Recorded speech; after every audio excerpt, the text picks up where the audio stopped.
Olá! A Quaresma começou. São 40 dias para celebrarmos juntos o poder que há no sangue de Jesus.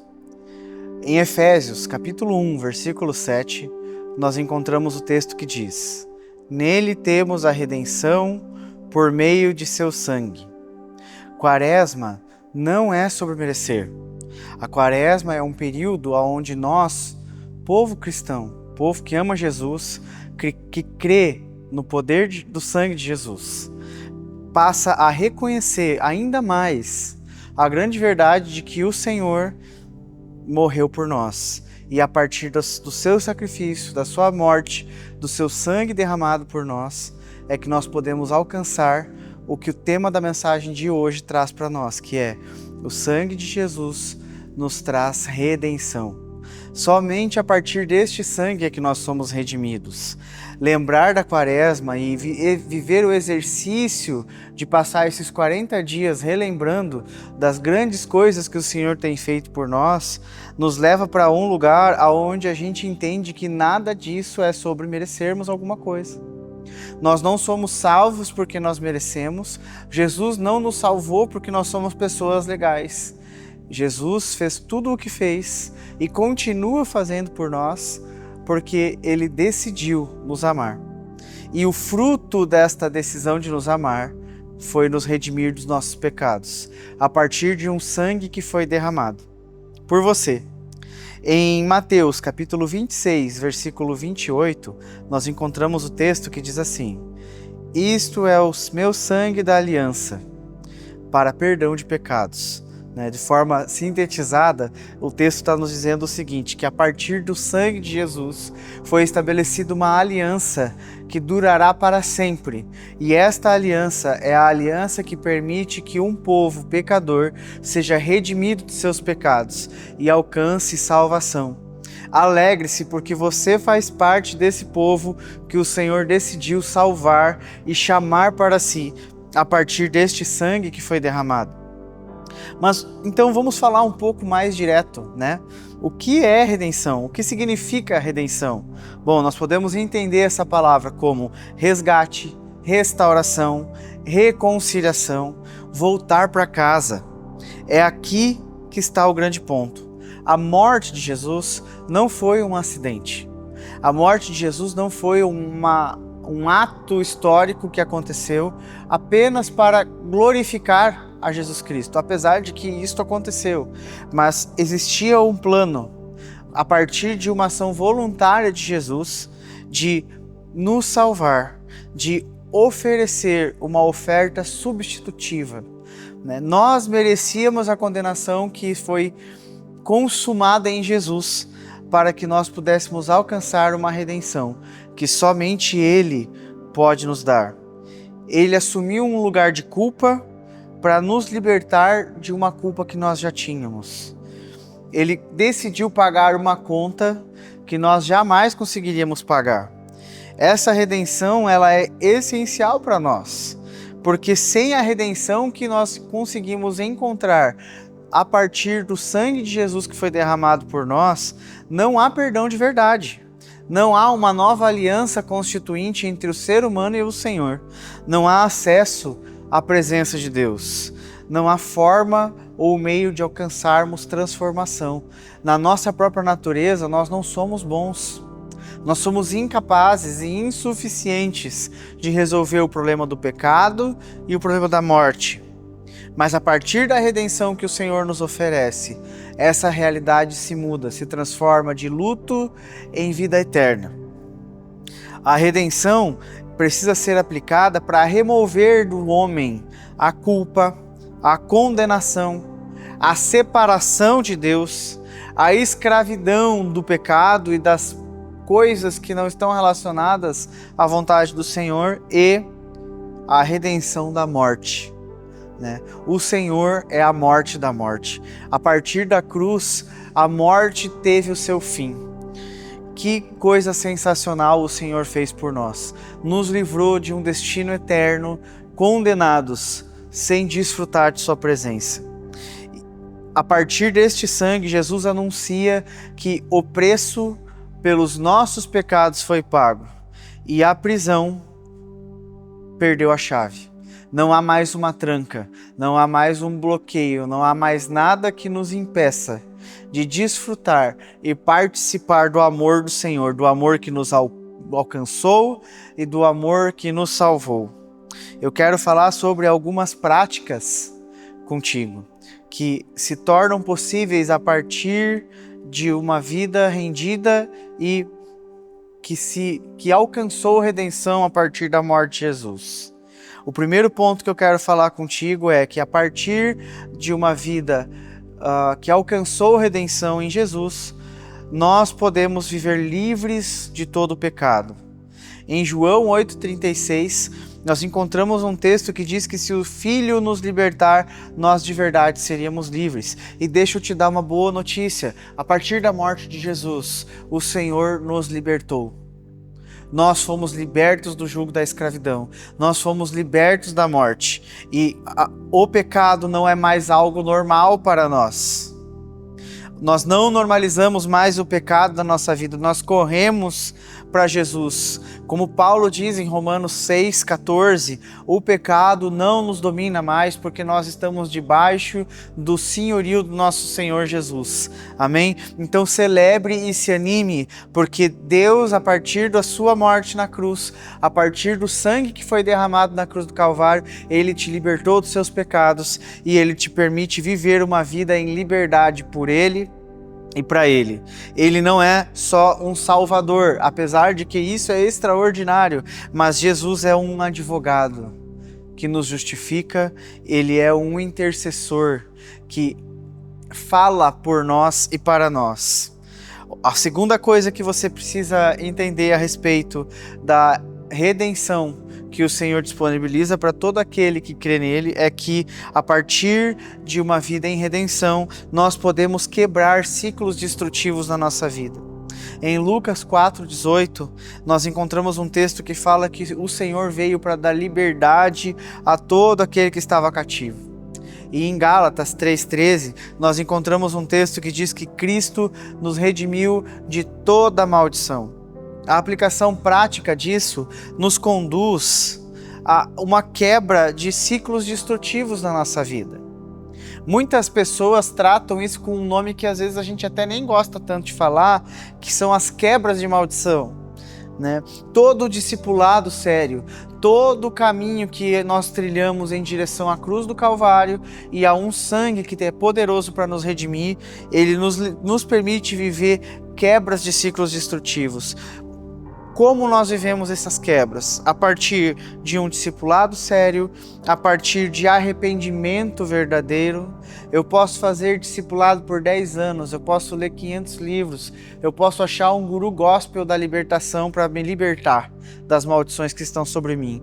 Se não houver arrependimento, se não houver uma decisão de discipulado sério, se eu não estiver disposto a abandonar uma mentalidade que não é a mentalidade que o Senhor tem para mim, se eu não estiver disposto a caminhar com pessoas que me edificam na minha fé, que me discipulam, que se tornam parceiros de oração na minha vida, se eu não estiver disposto a prestar contas do meu cristianismo para 1 ou 2 irmãos da minha confiança, eu tenho dificuldade de viver uma vida quebrando os ciclos destrutivos, porque muitas vezes os pecados nos chamam de volta.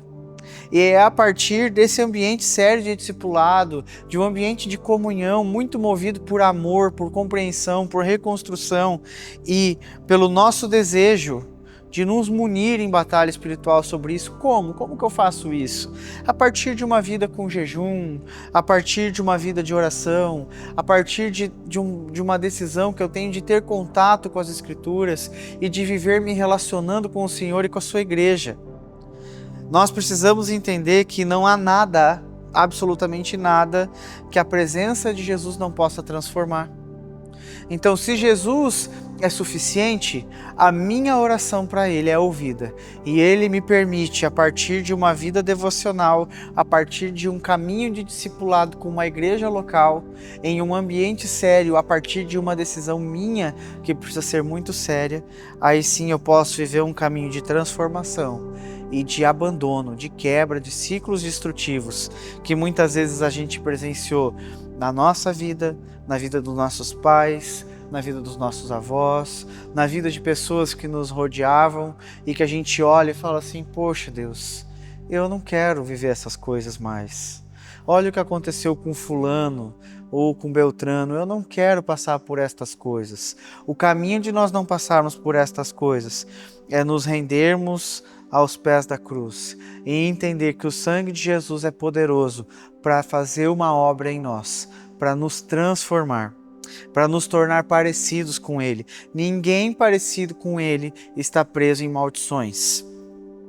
A terceira coisa que eu quero falar com você sobre um caminho de receber do Senhor esta redenção é, a partir do momento em que existe uma redenção a partir do sangue de Jesus sobre a minha vida, eu recebo consciência e identidade restaurada. Em Romanos 8, versículo 1 diz: agora já não há mais condenação para aqueles que estão em Cristo Jesus. Então, se nós estamos em Jesus, se nós estamos em Cristo, nós somos livres de condenação. Há uma sentença que foi determinada por Jesus a todo aquele que está diante da presença dele e que foi alcançado por este sangue.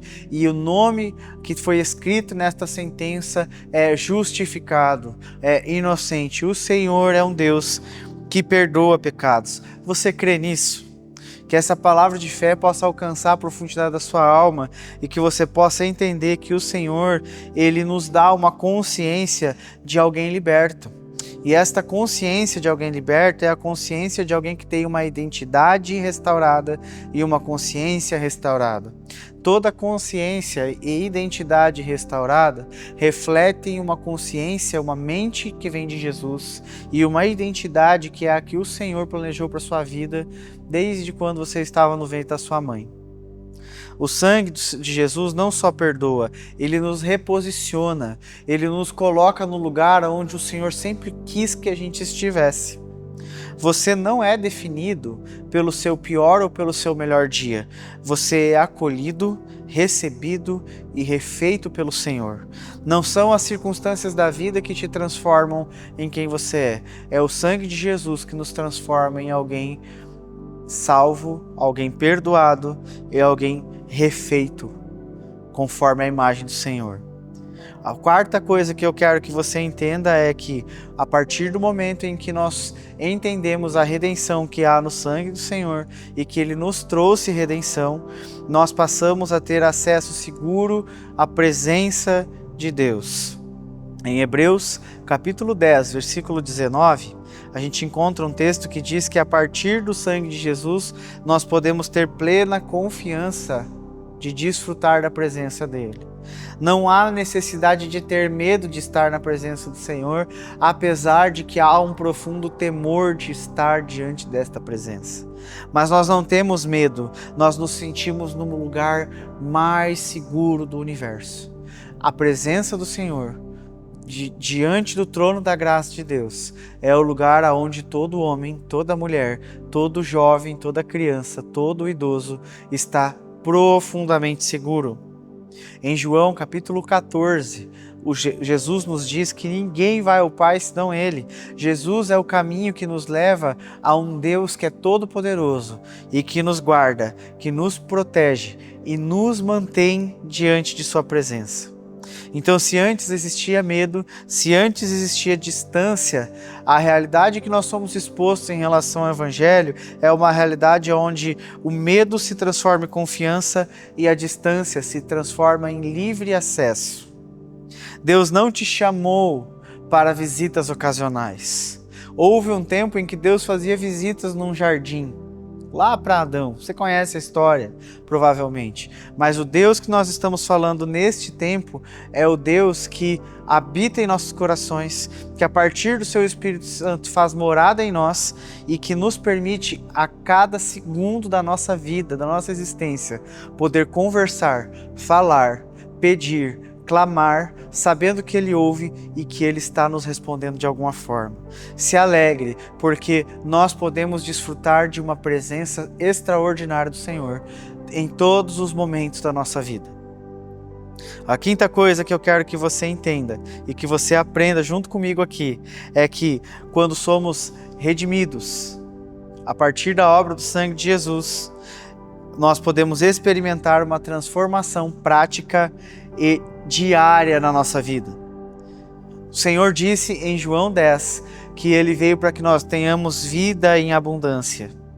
Em Gálatas, o apóstolo Paulo diz assim: Cristo vive em mim e já não sou mais eu que governo a minha vida, né? Então, a partir disso, nós podemos entender que se existe um Deus que está governando a minha vida, então este Deus me leva a viver uma vida diferente das coisas que eu vivia no passado. E este caminho de uma vida diferente é uma vida transformada, de glória em glória, de graça em graça, de misericórdia em misericórdia, sendo perdoado de pecados e sendo conduzido para um caminho, conforme diz o apóstolo Paulo, de ser aperfeiçoado pelo Senhor, de ver as nossas fraquezas se transformando em fortalezas. O Senhor nos permite viver a verdade extraordinária de ser transformado. Redenção não é só depois que nós formos para o céu viver uma gloriosa e eterna vida, apesar de que isso é verdade. Mas redenção em Jesus é viver diariamente uma transformação, é enxergar e experimentar coisas extraordinárias dos céus na terra. Amém? Você precisa crer que o Senhor é poderoso o suficiente para nos transformar, para nos permitir enxergar as coisas que nós fazemos que nós não deveríamos fazer, as coisas e atitudes que nós temos que desagradam ao Senhor e nos levar para um caminho onde em redenção nós mudamos a rota. Em redenção nós assumimos uma nova postura diante de Deus.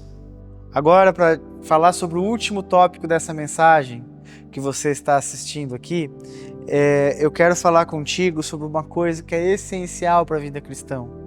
Para todo cristão, todo aquele que alcança a redenção pelo sangue de Jesus precisa ter esperança segura na vida eterna que Jesus oferece.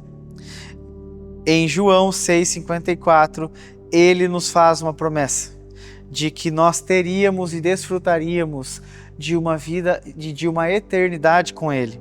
Em 1 Coríntios capítulo 15, versículo 22, nós encontramos a verdade que em Cristo todos nós somos vivificados. Em Cristo nós temos vida, vida em abundância e vida eterna. A esperança cristã não é um otimismo de que nós não viveremos dores. É um otimismo de que em todas as dores o Senhor nos torna fortes para suportar, superar e em esperança aguardar um céu se movendo e nos conduzindo para essa eternidade gloriosa com Ele. É ter a certeza ancorada na fidelidade de Deus. Não é uma ausência de dores, é saber que o Senhor é fiel, Ele está cuidando de nós e nós sabemos que nenhuma dor, nenhum sofrimento se compara à glória que há de vir. Amém? O sangue do Senhor garante redenção hoje e ressurreição amanhã. Então, para concluirmos aqui, a cruz não pode ser vista por nós, nem o sangue de Jesus derramado na cruz pode ser visto por nós como uma derrota. A cruz é uma grande vitória. Jesus morreu, ressuscitou após o terceiro dia, e este sangue derramado foi poderoso o suficiente para quitar as nossas dívidas e os nossos pecados, nos livrar de um destino de condenação que estava preparado para nós. A Quaresma é um momento onde a gente alinha o nosso coração com a centralidade do Evangelho, aquilo que nós encontramos em toda a Escritura, a chegada do Salvador, a chegada do Libertador e a consumação da sua obra. Aonde houve sangue derramado, houve libertação. Isso aconteceu no passado, quando os animais eram sacrificados como forma de pedir e ofertar adoração ao Senhor. Então um animal era ofertado ao Senhor, este sangue era derramado e a partir desta adoração se alcançava perdão de pecados. O Senhor consumou. A Bíblia diz que Ele foi o Cordeiro enviado de Deus para tirar o pecado do mundo. E deixa eu te dar uma boa notícia, Ele é suficiente e Ele foi muito bem sucedido. Em Hebreus 9:22 diz assim: sem derramamento de sangue não há perdão.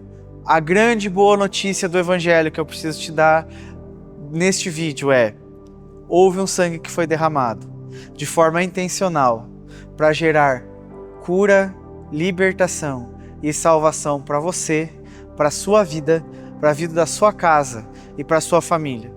O Senhor nessa noite, ou nesta manhã, ou nesta tarde, neste momento em que você está assistindo esse vídeo, Ele quer que a graça dele inunde o seu lar e o ambiente que você está. O Senhor quer abençoar a sua vida, quer te fazer lembrar, se você já conhecia esta mensagem, lembrar de que este sangue foi suficiente para te salvar. Mas se você nunca recebeu essa palavra, se é a primeira vez que você está sendo exposto a esta verdade transformadora do Evangelho, você precisa saber que este momento é o momento onde a salvação chegou até você. Por favor, reaja a isso. Como que você pode fazer isso? Você que já conhece Jesus, ou você que está sendo exposto a essa palavra pela primeira vez da sua vida, faça uma simples oração de confirmação de fé junto comigo. Se você puder agora, feche seus olhos e diga assim: Senhor, obrigado porque o seu sangue foi derramado na cruz do Calvário pela minha vida e pela minha família. Por favor, Senhor, que este poder que o Senhor emana a partir da sua obra redentora alcance a minha vida todos os dias, alcance o meu lar e me transforme para a glória do teu nome. Em nome de Jesus. Amém. Estamos encerrando essa mensagem. Que a graça do Senhor te acompanhe e que você possa viver grandes coisas extraordinárias que o Senhor está fazendo. Amém? Deus te abençoe e até a próxima mensagem. Que essa palavra de fé tenha gerado coisas extraordinárias no seu coração e na sua alma. Que você viva uma vida extraordinária e na presença do Senhor. Eu quero te pedir, se você gostou desse vídeo, manda esse vídeo para os seus amigos, para a sua família e nos siga em nossas redes sociais.